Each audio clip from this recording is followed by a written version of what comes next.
Good evening, everybody. This is Robin with another edition of Horror Pop After Midnight, and my guest tonight is actress Audri Curtsinger. How's it going, Audri? Hey, good. How about you, Robin? Hey, thank you for coming on today. Absolutely. Thanks so much for having me. So, this is your very first podcast you ever been part of. It is. It's super exciting.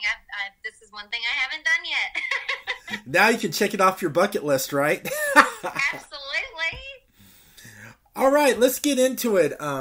There's a horror film coming out, Daylight to Dark, which you play Lilith the vampire. So how'd you become part of this project and working with Kenny Scott Guffey? Sure. So I've been very fortunate to work with Kenny and Jake.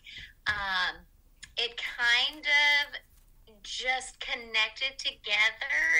If you're familiar with the industry, you know, it's kind of very similar to the spider's web, where one person can connect you with another, and so on. And Kenny and I actually have a mutual friend, Chris Hooten. And Chris and I actually went to college together, and he reached out to me on Facebook asking if I had ever worked with Kenny. I was like, no, I don't believe I have. And it was on a post that I had, was advertising or, just posting about filming on a different project. And anyway, so he actually tagged Kenny. Kenny and I reached out and we connected with each other. And he said, hey, I think I've got a part that might be a good fit for you if you're interested. And it just kind of snowballed from there. I went from having a one-line, one-day filming shot to turning into Lilith, who's a bigger character, and had more scenes, more lines. And that's kind of how this industry works. It's amazing how quickly things can change on a dime. So you're playing Lilith the vampire. So can you tell us a little bit about your character Lilith in the film Daylight to Dark? Sure. So she is kind of a baddie. She, without giving too much away, she is a little, what's a good descriptive term for her? She's more or less the tougher one out of the group. She's got the face and the talk to, seduce her victims a little bit when she needs to. But when it comes down to it, I'm all about the money. I'm all about control. I'm all about the power. And anybody that tries to get in the way of that, as you'll see, will ultimately end up paying the price. I don't play around. So she's pretty hardcore. Also in the film, you get to work with Tuesday Night. So what's it like to be on set and in the film with Tuesday Night? Oh, I am actually, you're pouring salt in the wound on that one. I actually missed out on getting to film with her. But that's okay. Again, it's one of those things that sort of happens even if you're in the same film as your favorite actor or actress ever, depending on what scene you're in, when it's filming, how it's filming. You may or may not ever see that person. But unfortunately, I did miss out on that, getting to work with her, but I did keep up with videos and the pictures that were posted, and she looked like she would be absolutely wonderful to work with. I can't wait to see the finished product with her. And to also hear the soundtrack. She's got a soundtrack coming out on there as well, so I can't wait to see it. Yeah, when I had Kenny on the show, he mentioned Tuesday Night had a couple songs on the soundtrack, and yes, and I heard, and she has like a phenomenal voice. I mean, she can really sing, which makes it even good for a cool soundtrack. That's cool how she's part of the soundtrack, which is pretty cool. I never knew Tuesday sang, I didn't either, so that was a lovely little surprise to have in there. And just like what you said, it's just that little extra bonus. We get her not only as a character, but we also get her amazing voice, and I'm just super excited. I'm even more excited just to say that I was in a film with her, even if I did not get to physically see her, because, I'm a huge Nightmare on Elm Street fan in general, so... But, so I do. I look forward to definitely hearing the music and seeing the final bits. I know that she definitely slayed the vampire queen role. She looks like a badass vampire queen. I wouldn't even mess with her. Yes, I wouldn't either. I just saw a few clips of the work that they were able to do together, and I was like, oh my goodness, I would love to learn from her. I liked it. So how much fun was it when you got to wear fangs? I saw a picture of you as Lilith with fangs and everything. What was it like to have fangs? Yes, so that is, I will tell you, that is a learning curve. Anytime that you have to have fangs in a film, it takes a minute. And the funny part is there's so many different types of fangs out there. Like we were talking about earlier, Robin, if you look at my IMDb page, you will see, horror is kind of my jam. It's, a little bit more on there than anything else as far as what type of movies I like. But vampires are a big part, and you can buy them like individually, or you can buy, a whole tray. And these that we used for Daylight Till Dark were like the trays that had the glue on them. So it took us a hot minute, I'll admit, to figure out how to get the glue just right so that it stuck. And so that was a interesting adventure for us all to have together. But once you got them in, the next adventure was learning how to talk and to be understood. So it's an adjustment, but it's so much fun because they look so badass. Like, there's not another word for it. They're just incredible. And once you learn how to talk with them and how to adjust appropriately, it makes it. It will make your character. Oh, I believe that. I bet. I watched the trailer, and you were in the trailer as well as Lilith. It seemed like you were having fun, being a badass and all that. So, oh yeah. So when you wore the fangs, did you have to learn how to also bite your victims as well? I did have to, we'll say, sort of fake them out. I did a lot more hissing, if you will. I did a lot of hissing and threatening, more or less, with mine. The one victim, again, without giving too much away, I do have one victim in there. Right before I get to bite him, something prevents me. So that didn't get to happen on mine. He was very lucky, but I am prevented from taking the one life. I did rough him up a little bit beforehand, so I definitely got my claws in him. But as far as actually getting to bite him, he was saved from that. So you get a fight in the film as well. So was there any fight choreographers on the set? There was not from mine. I don't want to say that there weren't. Not from my scenes. The ones that I was needed for, more or less, was me using him as a punching bag. So it was more, kind of throwing him up against an RV and shaking him up a little bit. But for the scenes that I was needed for, there was fortunately not any choreography. And I say fortunately because not everybody does well with choreography if they have to overthink it. I love it when it's choreographed. If you've ever seen, a good stunt team working, it's phenomenal what they can come up with and make it look just so real. But I did not get to work with any choreographers for my scenes that were needed. My poor husband will tell you it was all natural. So I bet you. I bet your husband was loving that. Oh my goodness! In some of the posts and scenes, people go to look at how we advertised. We were able to actually incorporate him. We needed a victim to be thrown in the trunk that was tied up, and that is my husband. So he was a good sport on that, and I did get to throw him in a trunk and tie him up and all that good jazz to be a hostage. So yeah.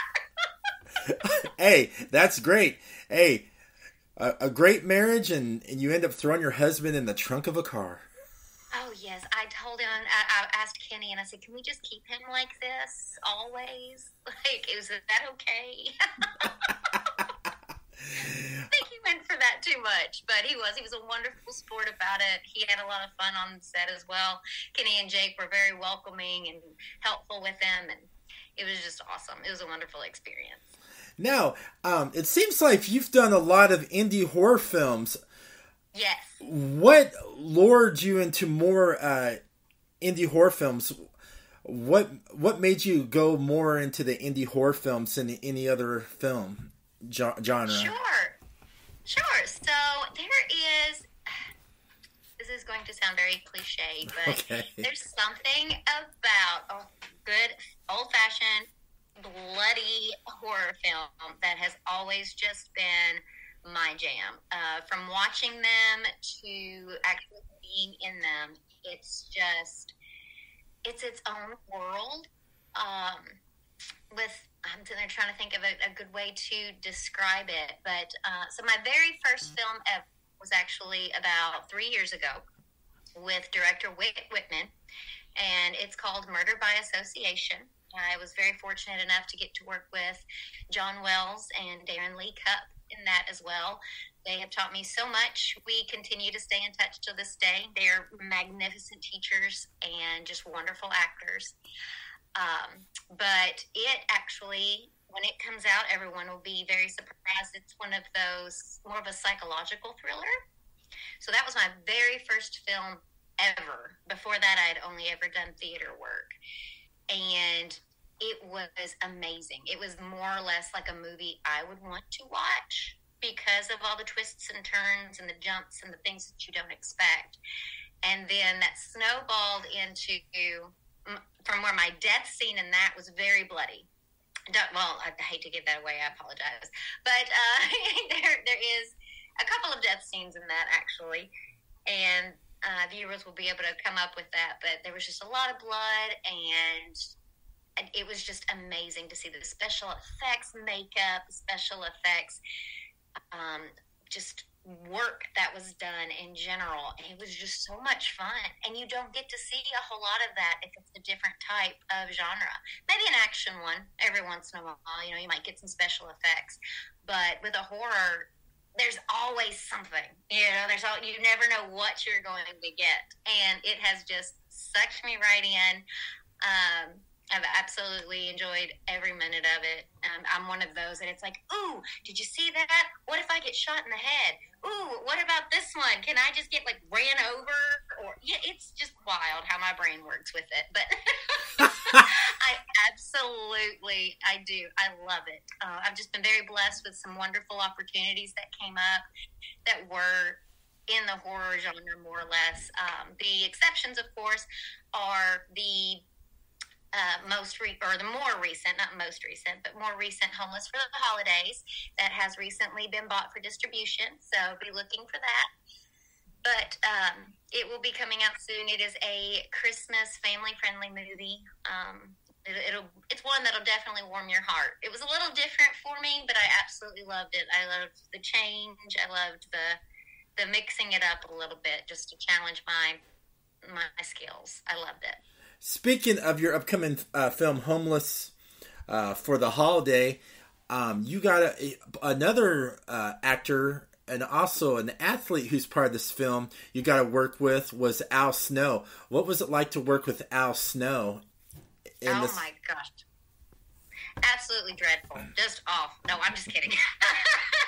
I'm going to tell him to go back and watch this podcast, so hopefully you'll hear that. But he was absolutely wonderful. So many people know him from the Ohio Valley Wrestling, and if you've never talked to him in real life, just away from the stage, away from anything that might even have to do with publicity for that, you're truly missing out on a wonderful human being. He is absolutely hilarious. He ad-libs and improvises so much on camera. It is astounding, but he makes it work. He's so good at acting, and not only will you learn a lot, but you will have so much fun if you get to work with him. He will keep you laughing. Even when you're not supposed to be laughing, he will keep you laughing. He's just truly amazing. And also, you did another movie with Al Snow too. It was a horror western called The Unnatural. Your role was an Yes. angel. So, did you get a chance to work with Al a little bit on that set too? So I'm actually in Unnatural, and you'll also see that we just finished filming Unnatural 2 as well. So on Unnatural 1, my scenes as the angel were filmed at a different time and location than Al's, so I did not get to work directly with him for that one. But the second one that we just recently finished filming in Danville, I did get to work with him. And in this one, I am a witch. So it's funny how we're kind of white and black, right? Like from good side to bad side in in the movies. But he was just as wonderful as always. He kept me laughing, kept everybody laughing. He keeps the spirit and everything just very lively and very upbeat and positive. Even when you're out there sweating in the heat and you might be borderline miserable and thinking, why am I doing this? When somebody like Al comes along, they just remind you, this is why I do this. These are my people, these are my family, and this is what I love to do. And so I did get to work with him for the second one. The first one, again, you'll see that we are even, ironically, in some of the same scenes together, but we were never actually physically in the same room or even in the same city at the same time. Wow, that's crazy. That's right. I think that's cool about you and Al Snow. I mean, you guys are both in two Unnatural films. You're coming out with Homeless for the Holiday. I mean, this is meant to be. You guys are meant to have that great relationship and do more films together. I just have a feeling. Oh, well, I appreciate it. Hopefully he thinks the same way. I know he's made a huge impact on everybody that he's worked with. I don't know a single person that could say anything negative about him, and he'll tell you I'm lying and probably come up with somebody, but but he was just truly wonderful to work with. And like I said, between him and John Wells and Darren Lee Cupp, I've learned so much, and I consider myself truly blessed to ever work with them, and no matter how big or small the project may be. So in this thriller you work with John Wells, you just mentioned. What was it like to work with John Wells, and what was some of the stuff you learned from John? Oh my goodness, that man is, I'm going to make his head bigger than it already is. Sorry, John, we're going down this rabbit hole. He is 100% genuine and amazing. So the psychological thriller I worked with, like I said, that's my very first film I ever did a few years back. And John was actually kind enough, at the end of each day after we would wrap for the day, a lot of us would go and sit around a fire outside on the property and just talk, get to know each other. We were all living on the same set. We were living on set. And so we would just talk and kind of get to know each other. And that's actually, I believe anyway, that's where Wit was able to kind of birth the idea of these retreats that he's now doing with Little Monsters Entertainment, because John opened up and kind of did what we would call like a workshop. You would maybe ask him questions on how to act in certain ways. How do I get the mentality of my character right? How do I, just completely engulf myself into the story and the script without getting, losing myself. And he was just so wonderful, full of knowledge, full of experience, and just very honest and open. When I say, he shed a light for me in this industry, one that I truly needed, it was amazing. He's helped me work a lot also with my accent, because if you're familiar at all with this industry, you can't just have one certain way of speaking and expect to land all roles. You have to show you have a variety, that you can be flexible, and that you can adapt to the roles as they're needed. And sometimes if you have a thick accent, like some say I do, then it can sometimes work against you. And so he's worked with me on that, whether it's through videos on Facebook of me just asking for feedback. He's sat down with me and performed one-on-ones with me on watching auditions that I've recorded, so that I could, do a self-tape submission. He's watched them. He's given me feedback, whether it's technical or actually with my presentation. He's just he's amazing. It's just truly wonderful to watch him work. He actually has several films that are releasing here soon as well. If anybody's not already following his page, you should. He's just truly magnificent to watch, but off camera, he's amazing. He's just down to earth. He will make time for you. He wants to see you truly succeed in anything that makes you happy, because he's just that good of a person. So he did. He taught me a lot. He taught me about how to build a backstory for each character, even if your role might be small, which for mine it wasn't. I was a main role for that, but he taught me how to build the backstory and not to make it personal, but not too personal, to find that sort of fine line. He's also taught me, again, about doing proper self-tapes and how to just be a professional, but also friendly enough, to be yourself. And my favorite quote from John is, just don't be a dick. That is probably my favorite quote ever from John Wells. Because it's true. He cannot and he will not say it enough that it is so important in this industry to just be a good human being. We're all on the same course. We all are striving for the same dream. People are just going to reach it in different manners and in different times. And that was something very hopeful that he gave me as well, just from where I'm older and my film career is just now taking off. He was very uplifting in that and just very encouraging. He's a wealth of knowledge, and he does acting classes as well. If I'm not mistaken, he still does those. So if anybody's ever interested in those as well, please hit him up. Give him a hard time for me, but definitely hit him up. He's worth it. Now, let's talk about your love of horror. You love horror films, and we talked about how you loved being in indie horror films. Yes. So what made you fall in love with horror, and what was that go-to horror film that made you just say, I'm a horror fan? Definitely The Nightmare on Elm Street. I can't pick just one. I am an OG fan, so probably we'll go with the first one. Hands down, though, that's my absolute favorite. And I guess I'm just twisted in the head. I don't know. No, I'm just kidding. It's the more or less the jump effect, like the gasp, the shock and awe that almost every horror film can give you.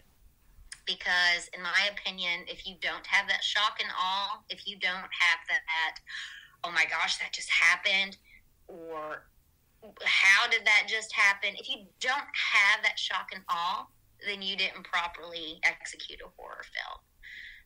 So I did. I fell in love with those very early on. And like I said, the Nightmare on Elm Street, all day, every day. Freddy Krueger is my man. If I had to go, I'd take me. He can take me out. That would be my way. Yeah, Robert Englund sure made that iconic role. Everybody knows him, yes. and there's like a lot of diehard, Fred heads out there. There's also a documentary called Fred Heads the Documentary, where a group of friends made this film, and they went around to the different conventions to interview people who are like big Nightmare on Elm Street and Freddy Krueger fans.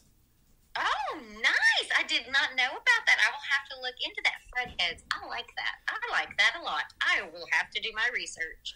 Yeah, it's called Fredheads, and I saw it's pretty good. I watched it on Tubi, but yeah, it still may be on Tubi. But check it out, Fredheads, since you're like a huge, Elm Street fan, and I love it. And you love all the Elm Street films, but there has to be one film of all those Elm Street films that you like to go to first. What's that Elm Street film?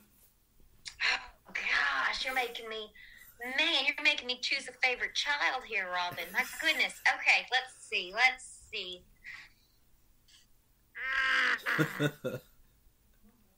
Don't know. That's a tough one. But I do, like I said, I think I would have to go with the OG, with the very first one.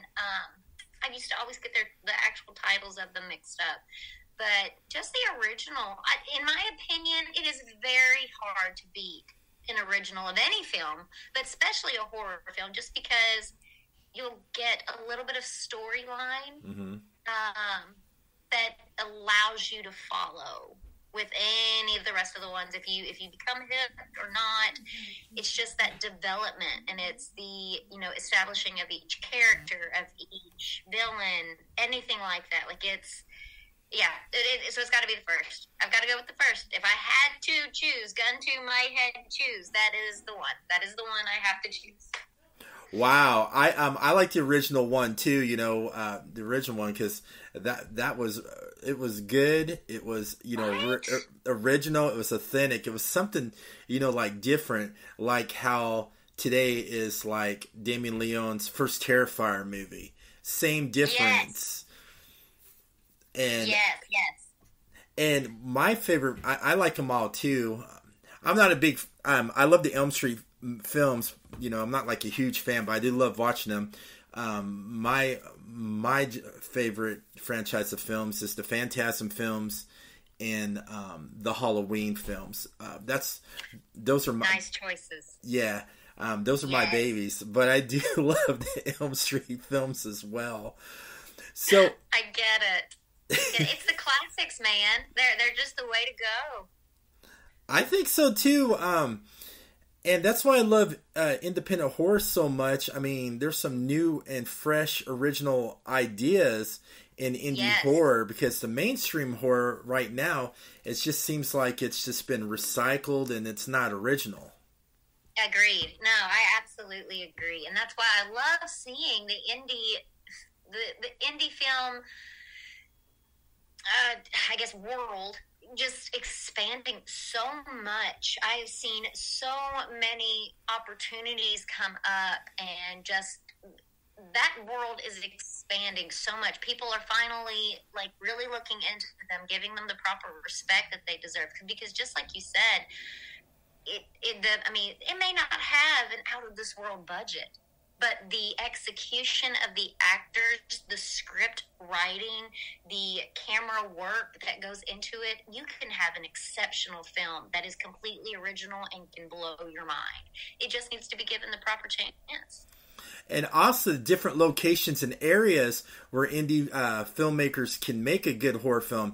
They can go everywhere. They can find like an interesting old farmhouse on a country road somewhere, or abandoned building, or anything to make that great scare from an indie horror film.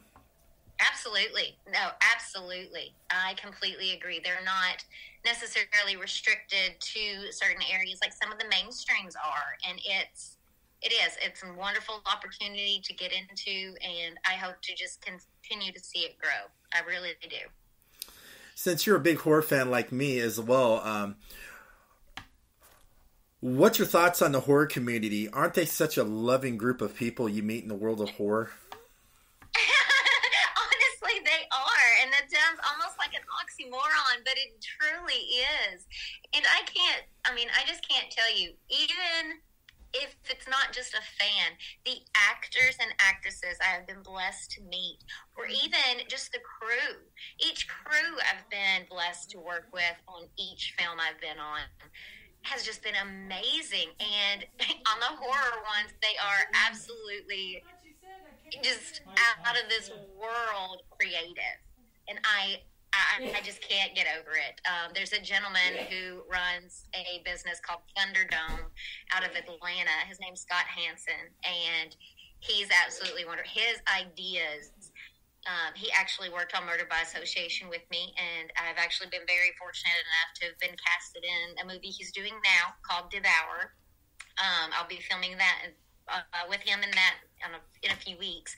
But just getting to know him and his ideas when it came to horror, like trying to make the pictures that he had in his mind come to life on set were so much fun and so crazy. If it gives you any idea, this man was literally covered in plastic along with the camera because there was going to be so much blood everywhere for a particular scene for an idea he had. So he's literally filming in a plastic cocoon. And it was just amazing. But so that's another amazing human being I've been very, very fortunate to meet. That's awesome. I love Scott Hansen. I had him on the podcast and we talked about Devour. Originally it was the Virginia Bitches, and I had I had a couple of the actresses who played the Virginia Bitches. And, and I love it because it's in the same universe as his other film he did, which is Bad Candy. I don't know if you ever seen. Yes. Yeah. And so and since you worked with Scott on that one film, what brought him for you to become part of Devour? Because this film's going to be awesome because you're going to have vampires, you're going to have a warlock, and I've been loving the pictures on Instagram of the werewolf creatures they're creating. Even their icon Rick Baker even gave them a compliment on their werewolf stuff. Right. Oh, and don't forget the Manticore. Come on, Robin. Okay, the Manticore. But yes, so he's been absolutely just amazing. I have been, of course, following him since I was able to work with him on Murder by Association. I know I keep referencing that, but that was a huge turning point for me, as it was, again, my very first film ever. So this was my first time not only working on a set, period, but meeting these people. And I guess just we kept the relationship going because I support him. I support him just like I support John and Darren and Whit and any of my other actor friends that are out there. If I see that they're looking or casting anything, I try to share as much as I can. If they have something coming out, it will be released here and there. I try to share because, again, it's all about supporting each other and just being positive and just rooting for each other. And this industry is hard. It's not for everybody. It is hard, but it can be a huge family. So Scott actually reached out to me and he's like, hey, you've been commenting on a couple, of our Devour shots. I was thinking maybe we could get you down here for a vampire scene. And he said that John. So I reached out to John because apparently it'll be a scene with John Wells. And I reached out to him and I was like, what do you think? And he was like, absolutely. So I was like, all right, well, I'm in. And it will be two different dates, or not 2 different dates, sorry, 2 different weeks that I will be down there. Scott probably already shared this with you, but just in case he hasn't, because I think it's a huge deal as well. The stunt team that they're using is also working on Stranger Things. So he has to share them with that set. So we're kind of, our scenes are getting broke up into 2 separate weeks, one here coming up and then another one in July.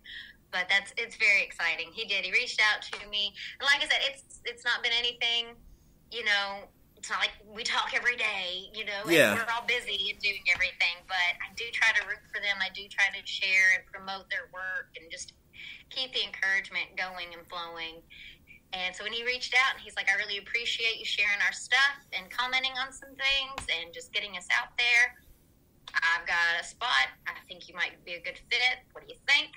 And I just basically jumped on the opportunity. I told John if he has to kill me in our scene, if he does, at least let me get in a swing first. Like, at least let me go down swinging.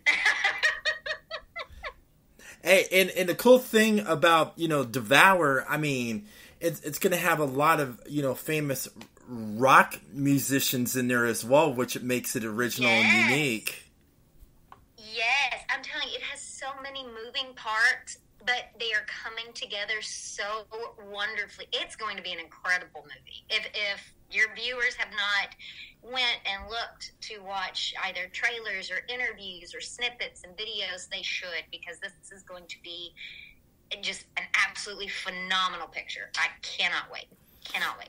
I'm just excited. It's part of the same universe as Bad Candy, which, is pretty cool. And I had the actor who played the promoter for the Virginia Bitches on my podcast. He was talking about it, how there was a scene, where he was talking to the Virginia Bitches on the phone during a certain scene in Bad Candy, which he told about, which really ties it in, which is pretty cool. Yes, and anybody who's not seen Bad Candy should watch that as well. You're missing out if you haven't. And this is so, this is so cool because you get to work with John Wells on Devour too, man. It's like a small world. It's amazing, and it is a small world, but when I say that you can truly become family, it's something else, because my heart just gets lifted anytime I get an opportunity that I get to work with anyone that I've connected with, because it means not only am I growing, but so are they, because they've received an opportunity as well. And it's a difficult industry, but it is so well worth it. It is so well worth it. Oh, I like I said, I believe it. It's like a happy family, because like you said earlier, everybody's supporting each other. Everybody's supporting the actors, the director, the writers, the crew people. Actually, the crew people and the stunt people and all that are considered the unsung heroes. But I like how everybody in indie horror, when they're working the project, they all come together and complete like a puzzle. Where it just works perfectly. Absolutely, it does, and I love that analogy. Just putting them together like a puzzle, because it can't be complete without each other. It truly cannot, and it's amazing. I've been very blessed over these past. Gosh, has it been 4 years now? It's either been 3 or 4 since Murder by Association now, and I can only hope and pray for just ongoing successes and for me and for everybody else, because not everybody gets to say that they're doing something that they love to do, and and making a living out of it. So I can't wait to the day that I get to say that. Right now, it's still, I have to juggle it with a full-time boring job, the normal life, and then I tell people all the time that my 8 to 5 job is the one that pays my bills, and then my acting job is the one that pays my soul, because it just makes me happy. And one day, my goal is to one day be able to have enough consistent work that I no longer have to have the 8 to 5, and that I can just consistently be acting and making ends meet. And if it's meant to be, it'll be. And if not, then I can still consider myself very fortunate and very blessed to just be doing what I love to do when I am able to. Well, like I said, you're blessed because you got a scene as a vampire in Scott Hansen's Devour, which is pretty cool. I supported the Indiegogo on that, so I'm getting the Blu-ray. Thank you. Yes. Yay. And then your other movie, Daylight to Dark, which you also play a vampire again, which I'm also, purchased the Blu-ray for that film. I've been looking forward to seeing Devour, Daylight to Dark, and then of course the upcoming Terrifier 3. So far, those are the 3 indie horror films I'm excited about. Yay! Well, I'm happy to hear that. And it's funny, I actually even have another vampire one under my belt. It's called 12 Till Dawn. It's another vampire one. She's not so much of the rough vampire. She's more of a diplomat. So that was a fun role to play. Very sophisticated, more of like a motherly sort of type role for that. That storyline is wonderful. Chris Coyle actually wrote that script. It's a wonderful storyline. That will actually be a really good one as well. But yeah, the vampires just seem to be my thing, and I don't know. Maybe I just got the look. Who knows? All right, since you're an actress, and this is a question for you. Say you decided you wanted to write a horror film. You know, you did your acting, and you're like, you know something, I'm going to try and see if I can write a horror film script. What type of horror film would you write? Ooh. Man, that's a really good question. What type of horror film would I like? My horror film would absolutely involve some mystical creatures, for sure. I don't know what it is about the, sort of like legend vibe that I like so much, but I do. If there's any sort of lore that can be tied into it, it would definitely be incorporated. But mine would probably involve, I mean, I do love a good vampire, don't get me wrong, but I think our characters like sirens and like the harpy kinds, they don't get a whole lot of attention. And they don't. They're extra creepy. I think they are like extra creepy, kind of scary, because it's all, hey, we're so pretty, come and look at us, and then, you die. But it's it's crazy. But honestly, I do. I think mine would somehow incorporate them and their lore and maybe sort of a little bit of their backstory.